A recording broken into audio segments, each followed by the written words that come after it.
জেসিকার viral video নিয়ে যা জানা গেল।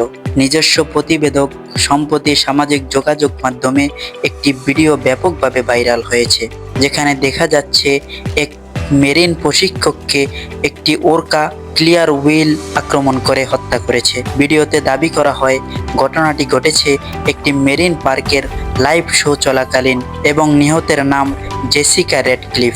ভিডিওটি দেখে অনেকে আতঙ্কিত হয়ে পড়েন এবং তা দ্রুত ছড়িয়ে পড়ে টিকটক ও ফেসবুক সহ নানা প্ল্যাটফর্মে। তবে ফ্যাক্ট চেকিং এর মাধ্যমে সম্পূর্ণ ভিন্ন চিত্র সামনে এসেছে। তদন্তে জানা গেছে জেসিকা রেডক্লিফ নামে এমন কোনো ব্যক্তির অস্তিত্ব পাওয়া যায়নি, না কোনো সরকারি রেকর্ডে, না গণমাধ্যমে, না মেরিন পার্ক সংক্রান্ত কোনো ডেটাবেসে।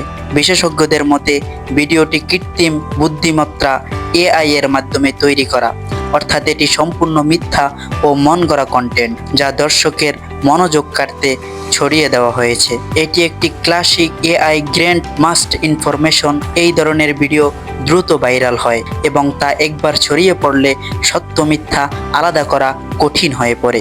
ফ্যাক্ট চেকিং সংগঠনের ডিজিটাল থর্ড ল্যাব ওরকা বা ক্লিয়ার হুইল প্রকৃতপক্ষে সাগরের শীর্ষ শিকারী হলেও মানুষের উপর আক্রমণ করার ঘটনা অত্যন্ত বিরল। বাস্তবিক পক্ষে বন্যা পরিবেশে ওরকা দ্বারা কোনো মানুষের মৃত্যু ঘটেছে এমন ঘটনা রেকর্ডে নেই।